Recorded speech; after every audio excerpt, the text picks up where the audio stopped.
Hyunwoo stared at the massive display screen that covered the entire wall of the monitoring station. Thousands of tiny lights moved across the dark surface, each one representing a ship traveling through space. Some were traders carrying goods between worlds. Others were passenger vessels full of families visiting distant relatives. All of them were peaceful. He liked it that way.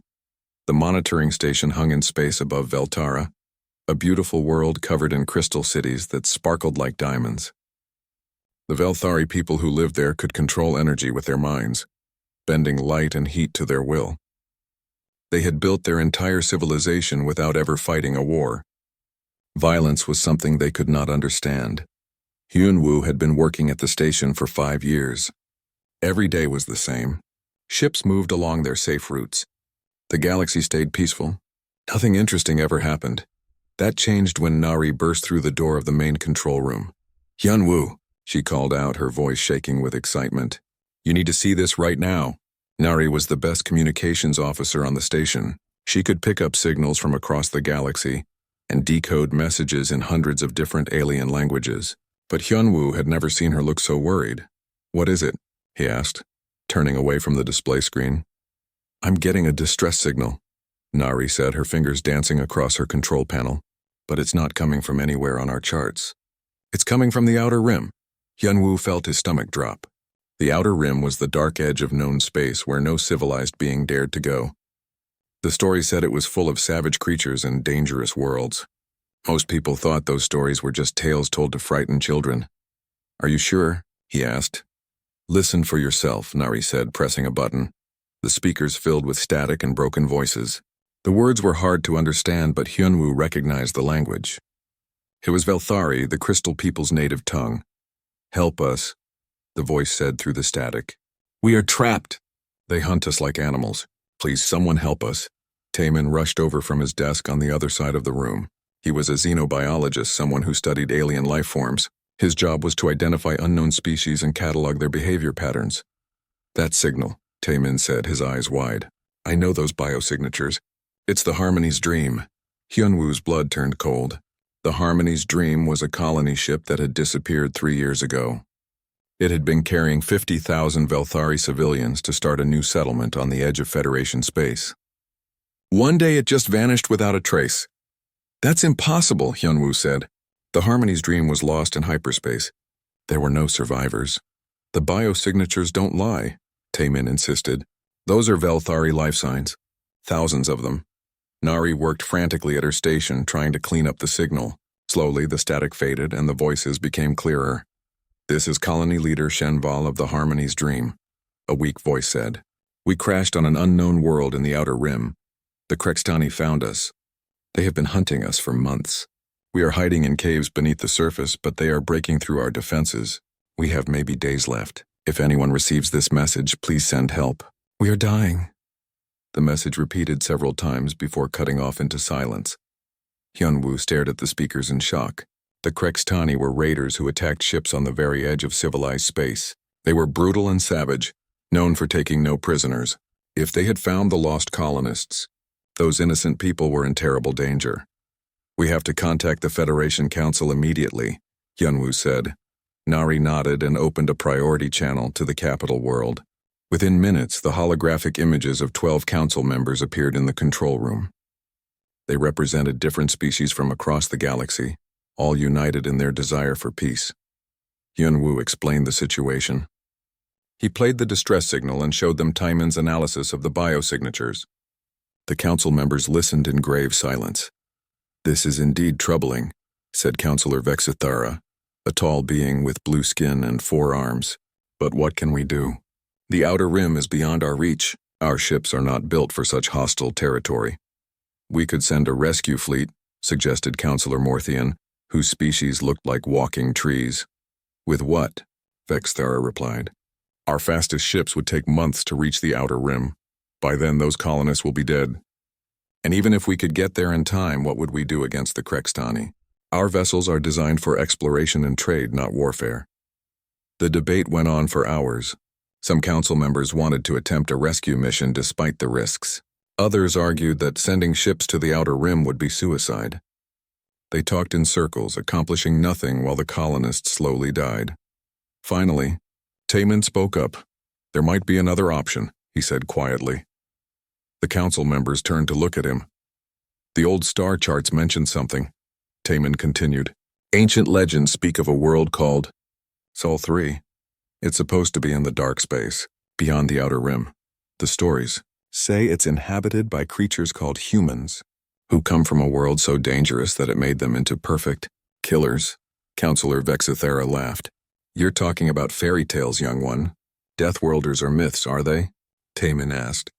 We've found evidence of unknown ship movements in deep space, sensor ghosts that appear and disappear without explanation. What if the legends are true? What if there really is a species out there that could help? Even if such beings existed, Vexithara said, why would they help us? According to your stories, they would be as dangerous as the Krextani.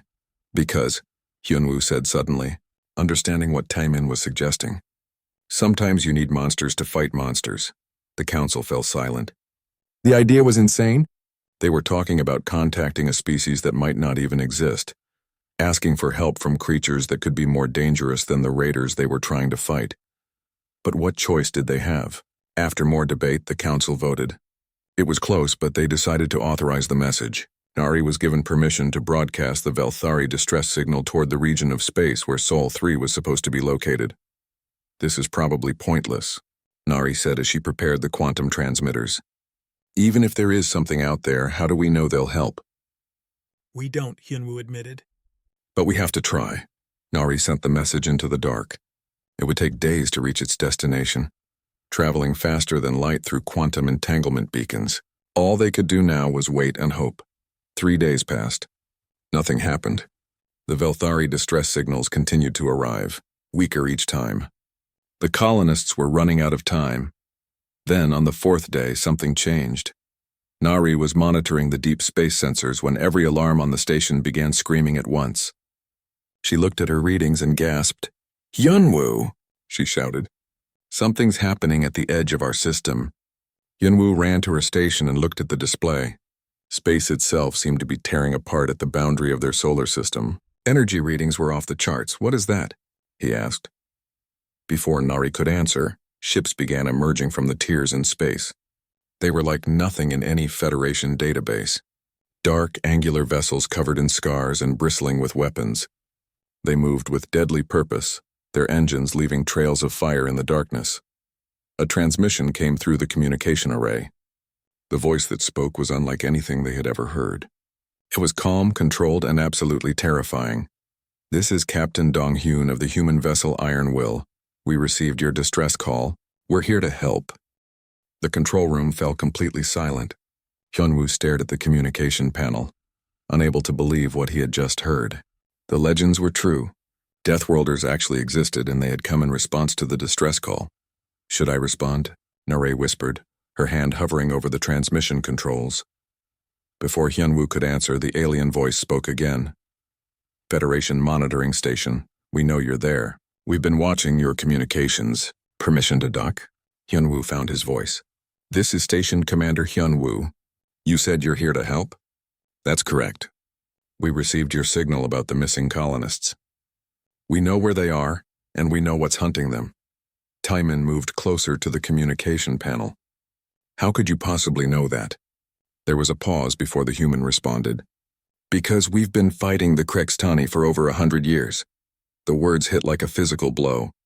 Hyunwoo exchanged shocked glances with his team. The Krextani had only been raiding Federation space for a few decades. How could these humans have been fighting them for a century? We're sending a shuttle, the voice continued. We need to discuss this face-to-face. 20 minutes later, a small craft approached the docking bay. It was unlike any ship in the Federation database. The hull was dark metal covered in strange markings, and it moved with mechanical precision. When it landed, the docking bay sensors registered radiation levels that would be dangerous to most species. Hyunwoo, Nari, and Taemin waited in the reception area as the airlock opened. They had no idea what to expect. The stories about Deathworlders described them as monsters, savage creatures that lived only to fight and kill. The figure that emerged from the shuttle was not what they expected.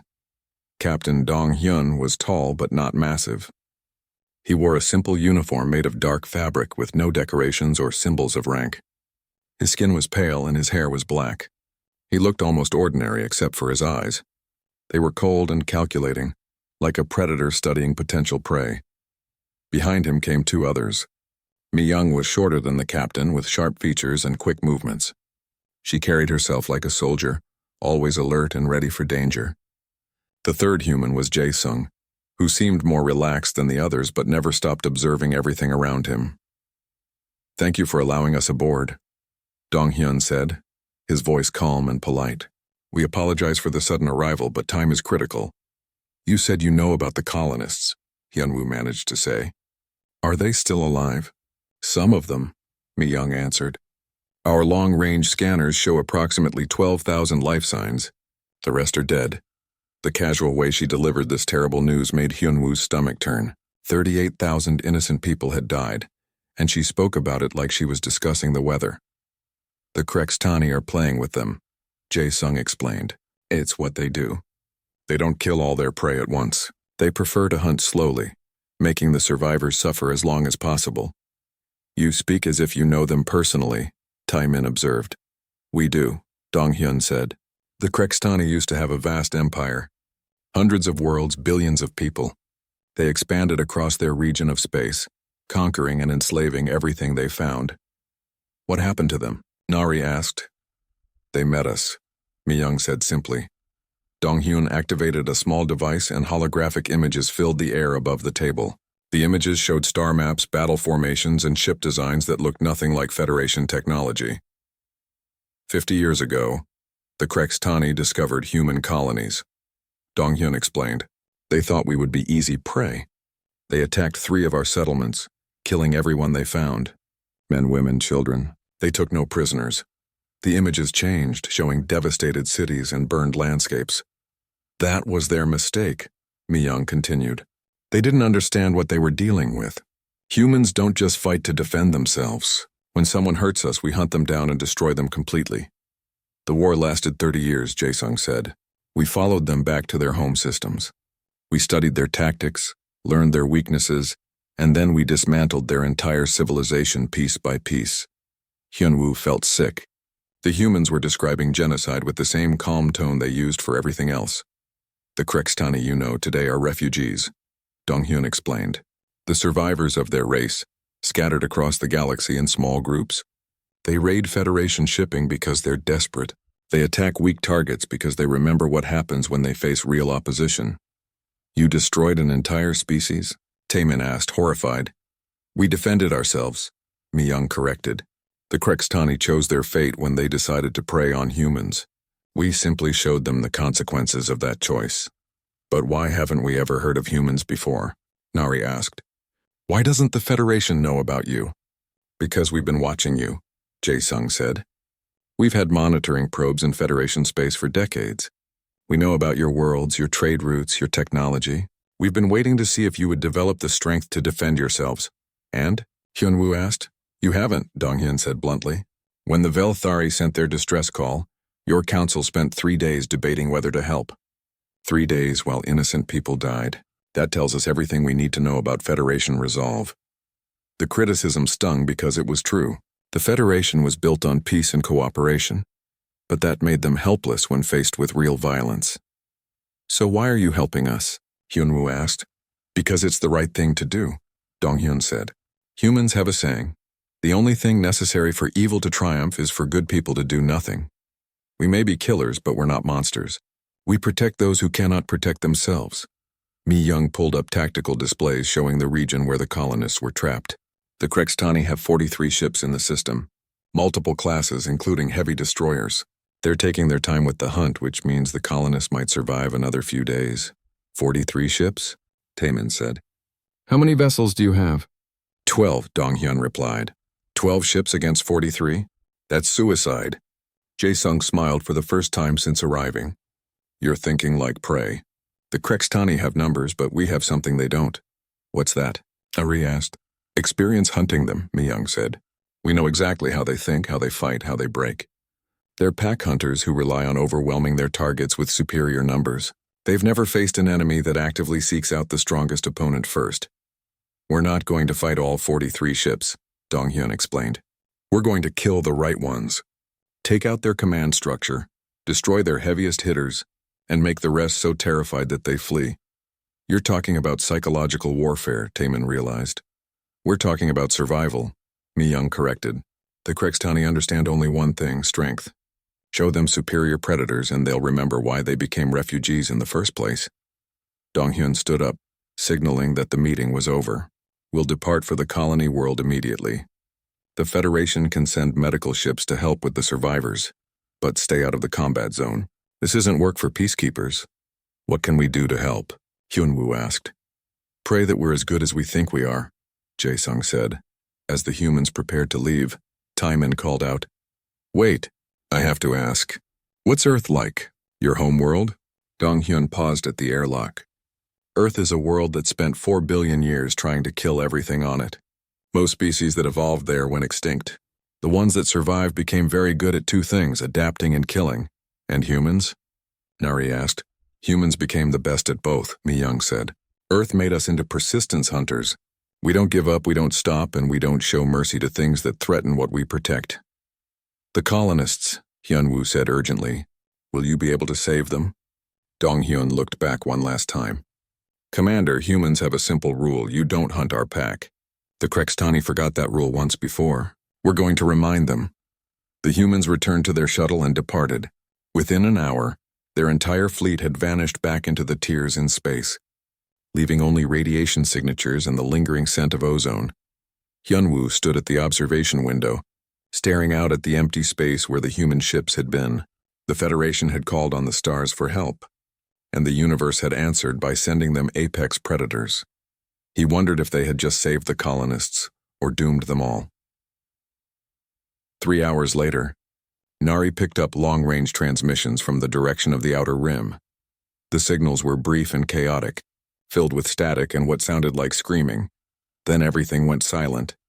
The rescue mission had begun. Captain Dong-hyun stood on the bridge of the Iron Will, watching the swirling chaos of hyperspace through the main view screen.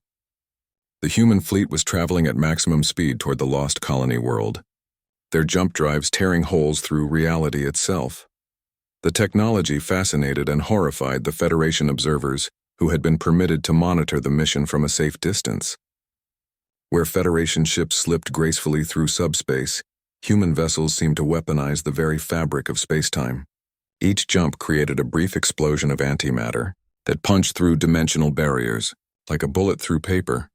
Jump drive efficiency at 97%, reported Sojin from the engineering station. She was small even by human standards, but Dong-hyun had learned long ago never to underestimate her. Sojin could make their ships do things that shouldn't be possible.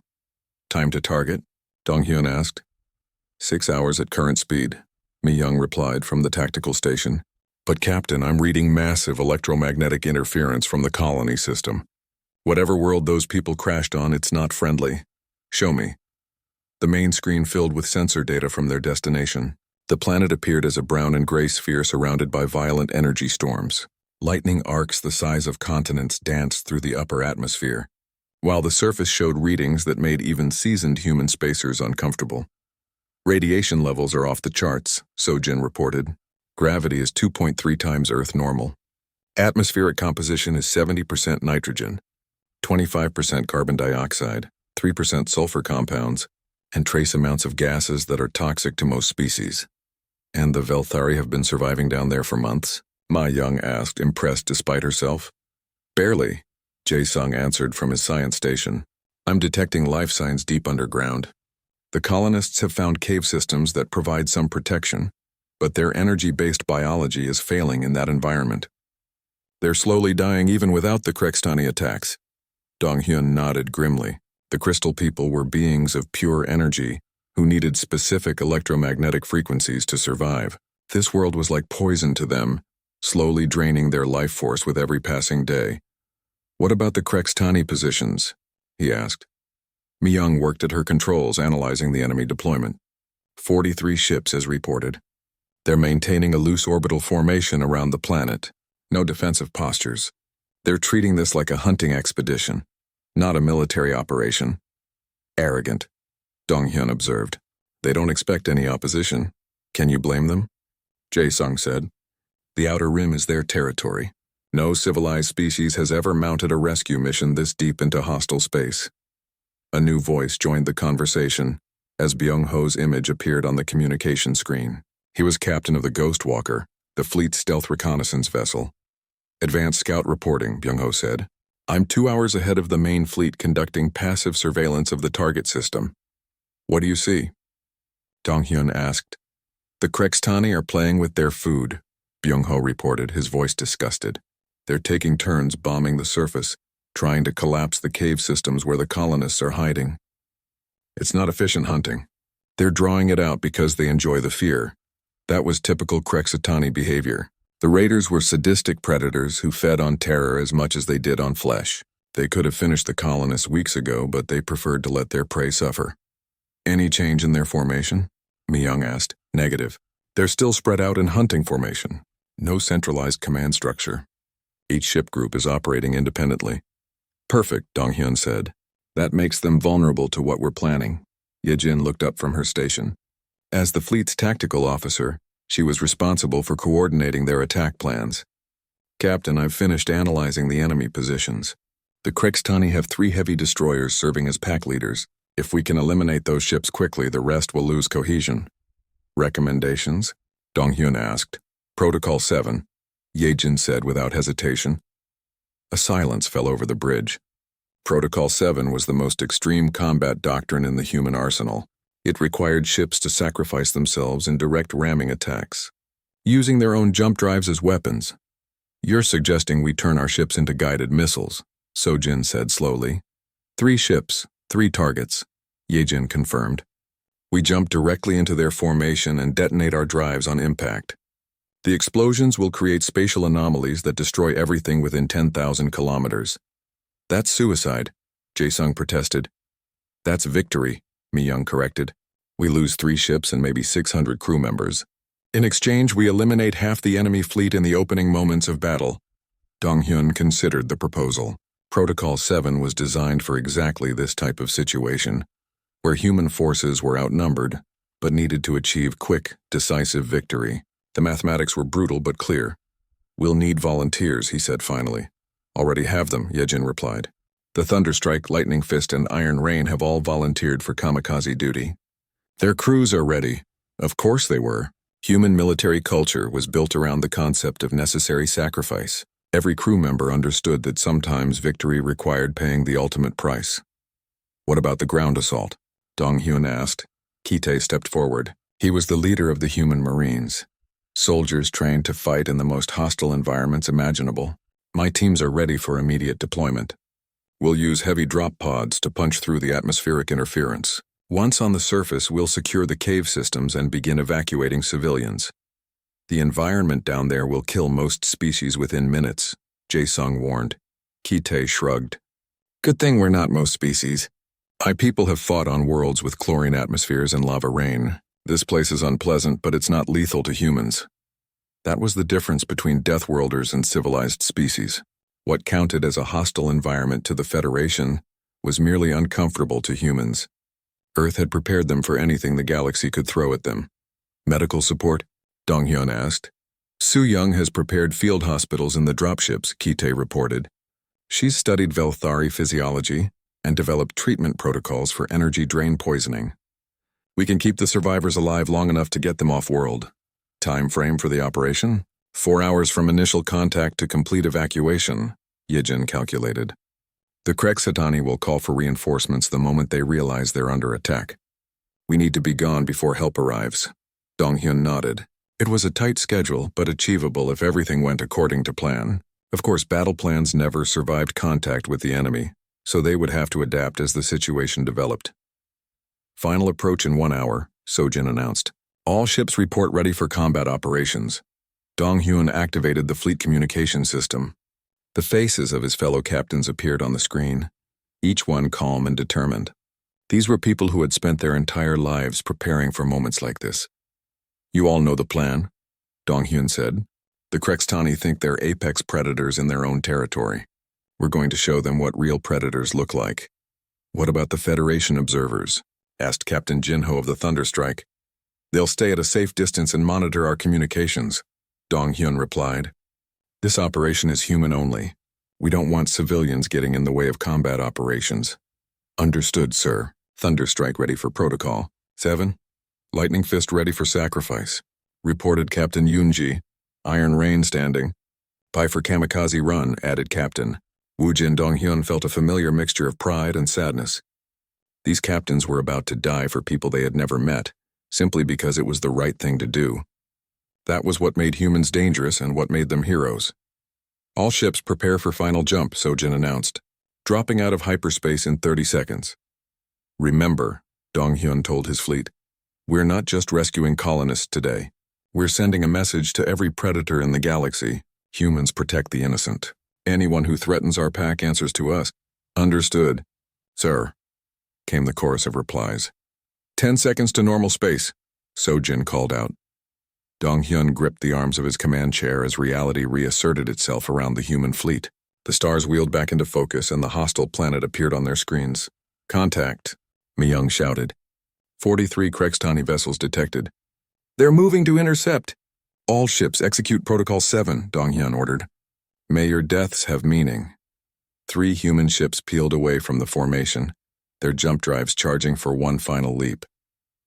They would die in the next few minutes, but their sacrifice would save thousands of innocent lives. The battle for the lost colonists had begun. In the distance, the Krekstani fleet moved to meet them, confident in their numerical superiority. They had no idea they were about to face the galaxy's most efficient killers. The first explosion lit up space like a newborn star. Captain Jin Ho of the Thunderstrike had jumped his ship directly into the heart of the largest Krekstani destroyer, both vessels vanishing in a ball of superheated plasma. The detonation created a massive spatial rift that tore through nearby enemy ships like a cosmic hurricane. Before the Krekstani could react, the Lightning Fist and Iron Rain completed their own suicide runs. Captain Yoonji materialized her ship inside the enemy formation and triggered her jump drive overload, while Captain Woojin rammed his vessel into the second largest destroyer at near light speed. In less than 30 seconds, the human fleet had destroyed 21 enemy ships and reduced the Krekstani force by half. Hostile fleet is in complete disarray, Myung reported from her tactical station. Multiple ships are breaking formation. Some are trying to retreat. Don't let them, Donghyun ordered coldly. Concentrate fire on the command vessels. Make every kill as visible as possible. This was human warfare at its most psychological. The goal wasn't just to defeat the enemy, but to break their will to fight. Humans had learned long ago that a terrified opponent was more dangerous than a dead one. But a broken opponent was harmless. The remaining human ships moved through the scattered Krekstani formation like wolves hunting sheep. They focused their fire on one target at a time, ensuring each enemy vessel died in a spectacular explosion that could be seen by the survivors. Byung-ho, status report, Dong-hyun called to the Ghostwalker. I'm tracking 3 Krekstani ships trying to escape the system, Byung-ho replied. Should I pursue? Negative. Let them run. I want them to spread word about what happened here today. That was the long-term strategy. Every Krekstani who survived this battle would tell others about the humans who came from the darkness. Fear would spread through the raider networks, making them think twice before attacking innocent targets. Captain, Yejin called out. I'm detecting movement from the planet's surface. The Krekstani ground forces are trying to break through the cave systems before we can reach them. Kite, you're clear for immediate deployment, Dong-hyun ordered. Copy that. Marine assault teams launching now. 6 heavy drop pods detached from the Iron Will and plunged toward the hostile planet below. Each pod was built like a guided missile, designed to punch through any atmosphere and deliver its human cargo intact. Kite watched through his pod's view screen as they descended through the electromagnetic storms. Lightning strikes that could have destroyed a Federation shuttle barely scratched the armored hull of his drop pod. The radiation levels would have killed most alien species within minutes, but human environmental suits were designed for much worse conditions. Soo-young, how are the medical preparations? He asked over the communication link. Field hospitals are ready for deployment, the medic replied from her own pod. I've got treatment chambers specifically designed for Velthari energy drain syndrome. We can stabilize them for transport, but we need to get them off this world quickly. Understood. What's our insertion point? Cave system 7 kilometers from the main Krextani ground base. Yejin's voice crackled through the static. Thermal scans show approximately 8,000 colonist life signs in that location. Kite felt his stomach clench. 8,000 survivors out of 50,000 original colonists. The Krextani had been very busy during their months-long siege. 30 seconds to impact, his pod's computer announced. The drop pods hit the planet's surface like meteors, their armored hulls punching deep craters in the rocky ground. Kite felt the brutal deceleration as his pod's shock absorbers fought against gravity that was more than twice Earth normal. His pod's hatch blew open with a controlled explosion, and Kite stepped out into hell. The planet's surface was a nightmare landscape of jagged rocks and poisonous gases. The air burned his lungs even through his environmental suit's filters. Lightning storms raged overhead, and the ground beneath his feet radiated heat that would have melted most Federation equipment. "This place makes Hades look like a vacation resort," muttered Private Sangho as he emerged. From his own pod, "Stay focused," Kite ordered. "We've got civilians to save." The human Marines moved across the hostile terrain with practiced efficiency. They had trained for operations in environments like this, places where the planet itself was trying to kill them. The toxic atmosphere and crushing gravity were obstacles to overcome, not insurmountable barriers. "Movement ahead," reported Sergeant Minho. "Krextani ground troops approximately 200 meters. Kite raised his rifle and activated the targeting system. Through the swirling toxic gases, he could see the distinctive shapes of Krextani warriors. They were large reptilian creatures covered in natural armor, evolved for hunting prey in packs. "Take them down," he ordered. The human weapons were designed for maximum psychological impact. Each shot produced a brilliant flash of light and a sound like thunder. The Krextani had never faced opponents who could fight effectively in such a hostile environment, and their confusion was obvious. "They're retreating," Sangho called out. "Let them go," Kite said. "Our priority is the civilians." The Marines reached the cave entrance and found it partially collapsed from Krextani bombardment. The aliens had been slowly destroying the colonists' hiding places, forcing them deeper underground where the energy-draining effects of the planet were strongest. "Su Young, we need breaching charges," Kite said. "Already on it," the medic replied, moving forward with explosive devices. "Stand back." The charges detonated with controlled precision, clearing away the rubble that blocked the cave entrance. Immediately, Kite could hear voices from within, speaking in the musical tones of the Velthari language. "Hello," he called out in their language, using the translation software in his suit. "We are humans. We have come to rescue you." There was a moment of silence, then a weak voice replied, "Humans? Are you the ones from the legends?" "We're real," Kite said as he entered the cave. "And we're here to take you home." The sight that greeted him inside the cave system was heartbreaking. Thousands of Velthari huddled in the darkness, their crystalline bodies dim and flickering. The planet's hostile environment was slowly killing them, draining the energy that kept them alive. Su Young immediately began setting up her medical equipment. "I need to get IVs started," she said, pulling out energy transfusion devices designed specifically for the crystal people. "Their bioluminescence is down to critical levels." "How long do we have?" Kite asked. "If we don't get them off-world within 6 hours, we'll start losing them to complete energy failure," Su Young replied grimly.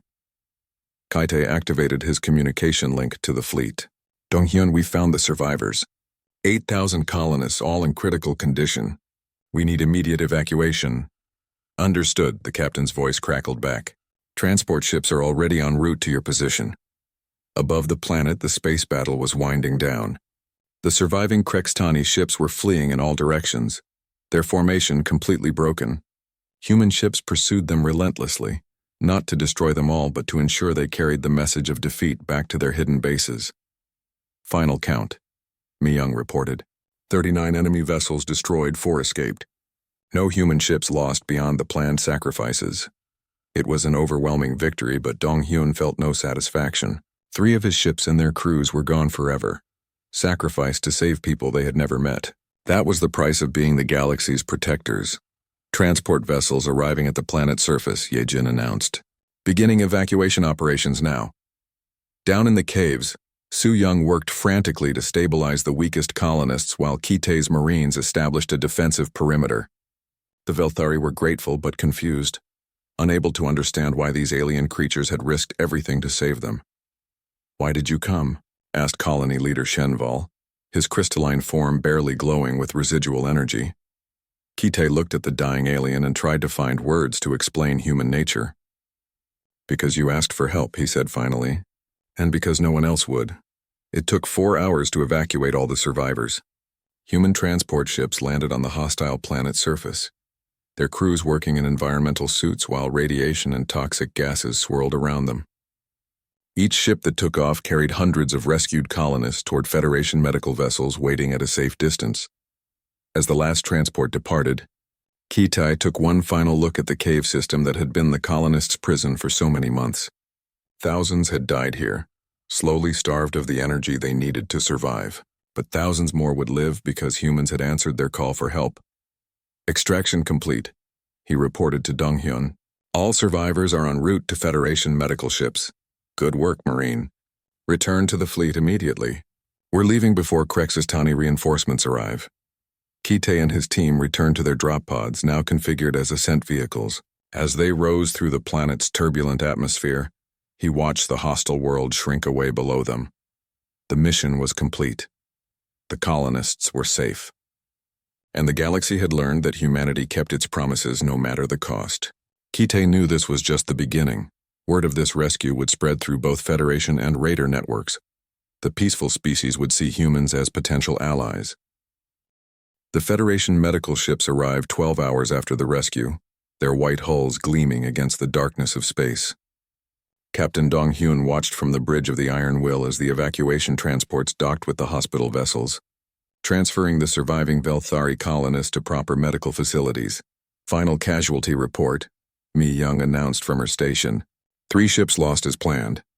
2,147 human crew members killed in action.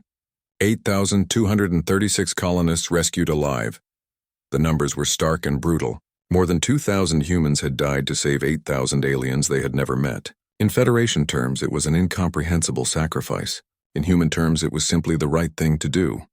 "Any word from the survivors?" Dong-hyun asked.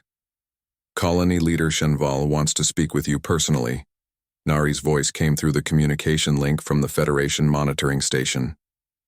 A few minutes later, the weak but grateful voice of the Velthari leader filled the bridge.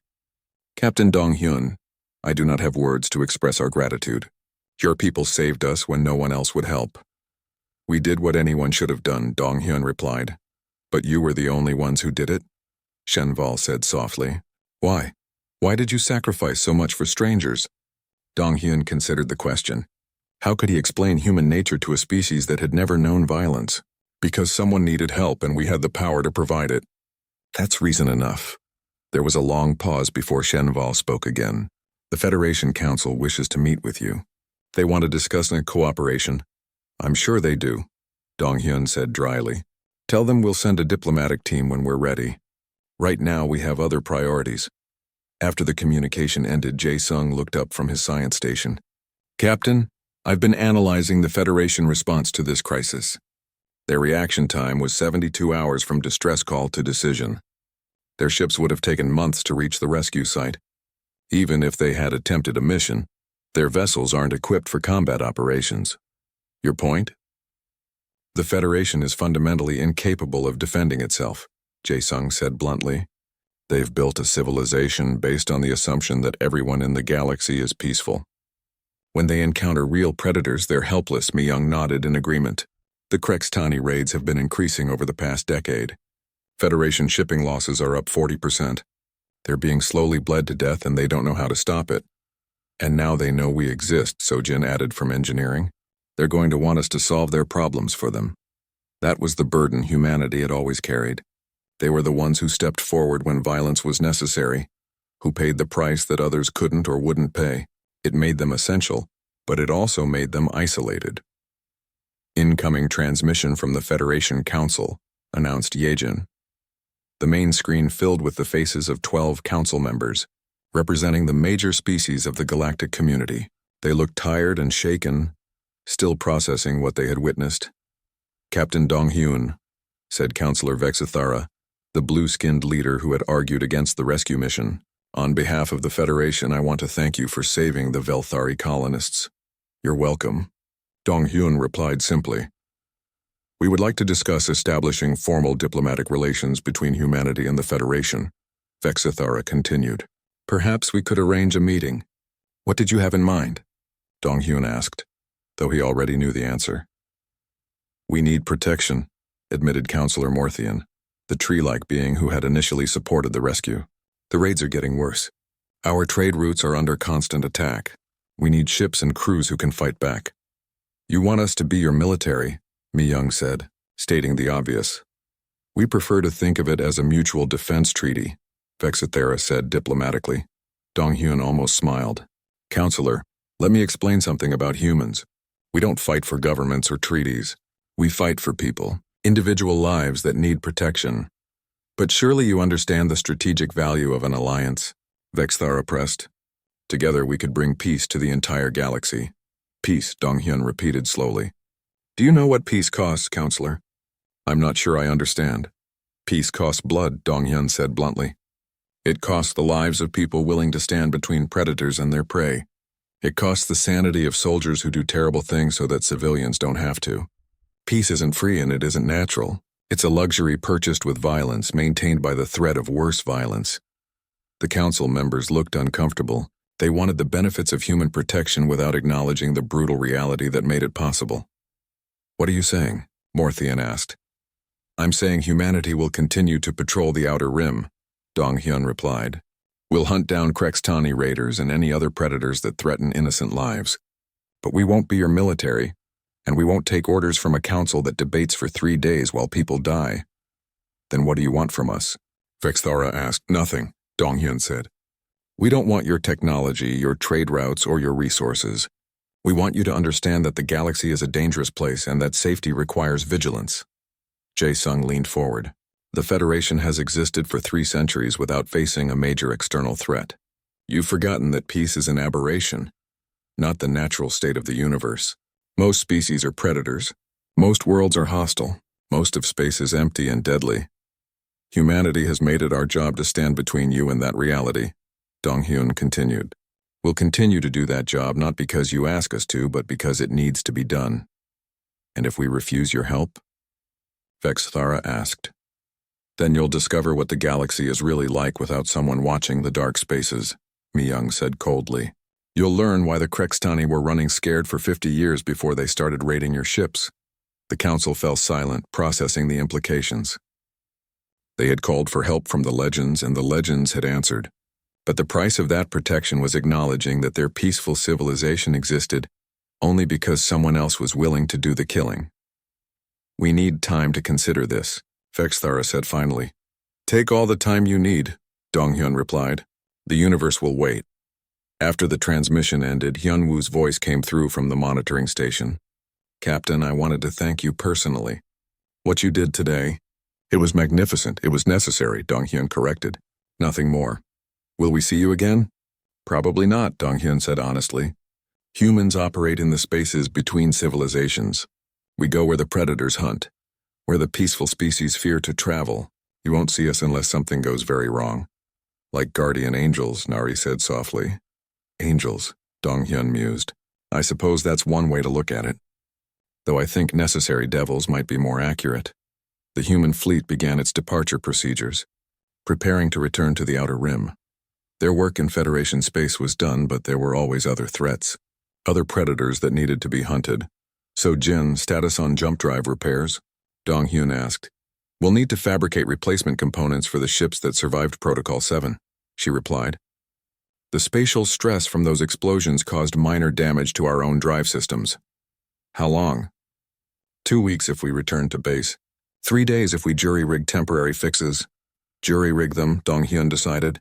There are Krextani survivors from this battle who will spread word of their defeat. Other raider groups will try to take advantage of the perceived weakness. You think they'll escalate? Mi-young asked. I think they'll test us, Dong-hyun said. They'll want to see if we're as dangerous as the stories claim. As the human ships prepared to jump back into the darkness, Su-young submitted her final medical report. The Velthari survivors would recover, but they would carry the scars of their ordeal forever. 8,000 lives saved but 38,000 lost. Was it worth it? Taemin asked during a private communication with Jae-sung. Every life saved is worth it, the human scientist replied. But that's not the real question. What is? The real question is whether the Federation will learn from this. Will they understand that peace requires strength? Or will they go back to their debates and committees while the next crisis unfolds? Time would tell. The humans had done their part, demonstrated their capabilities, and offered their protection. Now it was up to the galaxy's peaceful species to decide what kind of universe they wanted to live in. As the Iron Will engaged its jump drive and disappeared into the void, it left behind a changed galaxy. The Federation had learned that Deathworlders were real. The Raiders had learned that humanity was hunting them.